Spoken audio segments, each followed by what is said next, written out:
There's a question that tends to show up around 4 in the morning. Not, can I afford to retire? The other one, what am I still doing this for? And the honest answer is that one more year always helps. One more year is always the safer choice. That's what makes it dangerous, because there is no year in which one more year stops being the safer choice. Nobody hands the years back at the end. So here are 5 questions, and this list runs backwards from every other one you've seen. If your answer to all 5 is no, nothing is standing in your way and you should go. But one yes, even one, has a price tag attached to it, and you should see that number before you hand in your notice, not after. Question 1. Are you retiring away from something instead of towards something? The question is, what's waiting on the other side? Because there's a version of this where you're running from a job and a version where you're running toward a life. From the outside, they look identical. They feel identical on a Sunday night. But only one of them survives the 3rd month. Here's why this is question 1 instead of a footnote. Social Security gives you exactly one undo. If you claim and change your mind, you can cancel your application, but only within 12 months, only once in your lifetime, and you have to pay back every dollar you received. Not just yours, anything your family received on your record, and the money withheld for Medicare premiums too. One undo, ever, and it costs you everything it paid you. That's not a reason to be afraid of the decision. It's a reason to make it towards something instead of away from something. People who retire toward a life don't tend to need the undo. So are you running away? If no, question 2. Are you counting on not needing the money in your late 80s? This is the quiet assumption underneath most early retirements, and almost nobody says it out loud. Take it now, because who knows how long I've got. Social Security's own researchers checked that assumption. They compared people who claimed at 62 against people who waited. Average age at death for the early claimers, 87. For the ones who waited, 88. 1 year. That's the whole difference. So the trade isn't what people think it is. Claiming early doesn't buy you an exit from old age. You get the same old age. You just fund it with a smaller check for just as long, at exactly the point when medical costs are highest and savings are thinnest.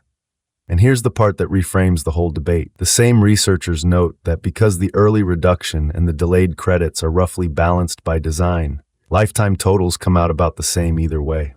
Waiting was never about winning more money overall. It's about how high the floor is when you're 85 and out of options. Some people should take the smaller check. That's a legitimate choice. It's only a mistake when it's made on the assumption that you won't be around to regret it. So, are you betting on a short retirement? If no, question 3. Is your only option all or nothing? Most people treat retirement like a light switch. Working, then not working. But the switch is usually a dimmer, and almost nobody checks. Fewer hours, 3 days instead of 5, the same work contract on your terms, or the least romantic option on the list, keep the job and stop doing the extra. The early arrivals, the late nights, the volunteering for things nobody thanked you for. Half of what exhausts people isn't the job, it's the performance around the job. Now, the rule that catches people who try the middle path and claim Social Security at the same time, if you're under full retirement age this year, and you claim Social Security withholds $1 for every 2 you earn above $24,480.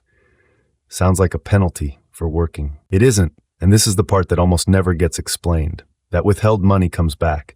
At full retirement age, they recalculate your benefit to account for every month they held back, and your check goes up permanently. It's a delay, not a confiscation, which means the middle path is real. It just works better if you take the hours down first and claim later. So, is it genuinely all or nothing? If no, question 4. Will your timing quietly cut someone else's check? Everything so far has been about you. This one isn't, and it's the one people find out about too late. If you're married and you're the larger benefit, your claiming date doesn't just set your check. It sets the floor for whoever outlives you. Here's the mechanism from Social Security's research. A surviving spouse inherits the delayed credits you earned by waiting. And it runs the other direction too. If you claim early, their survivor benefit is capped by that same reduced amount. Permanently. Long after you're gone, on an ordinary Tuesday in 2044, someone is living on the decision you're making this month. And one number that shows how unforgiving this gets. A survivor who starts benefits at 60 always takes the maximum reduction. One trap in the other direction. So this cuts fairly, Spousal benefits. The check drawn on a living spouse's record do not grow from delayed credits. If you're claiming on your spouse's record, waiting past your own full retirement age earns you nothing at all. Does your timing quietly cut someone else's floor? If no, last question. Will your first year cost more than you've planned for? Money last, because this is the one that decides it. And I don't mean do you have enough.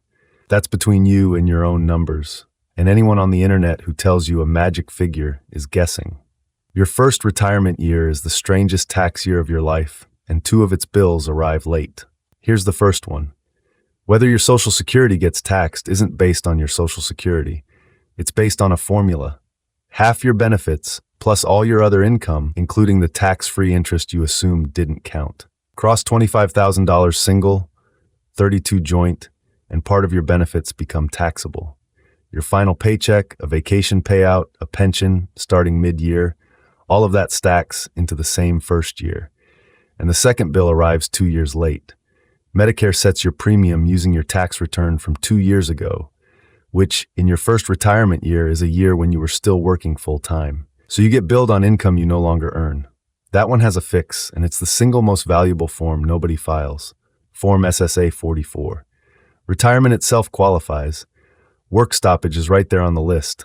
File it with proof, and they recalculate on your real current income. So will your first year surprise you? If you've run it, and the answer is no, then that's 5. 5 no's. You're not running away from something.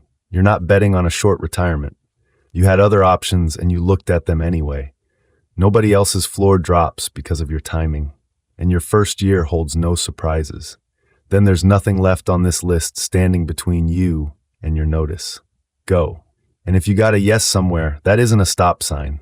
It's the one thing worth fixing before you go, and now you know which one it is.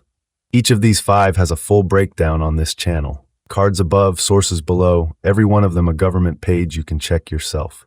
Because that's the whole point here. I read the rules so you don't have to. This is Senior Money Rules. I'll see you in the next one.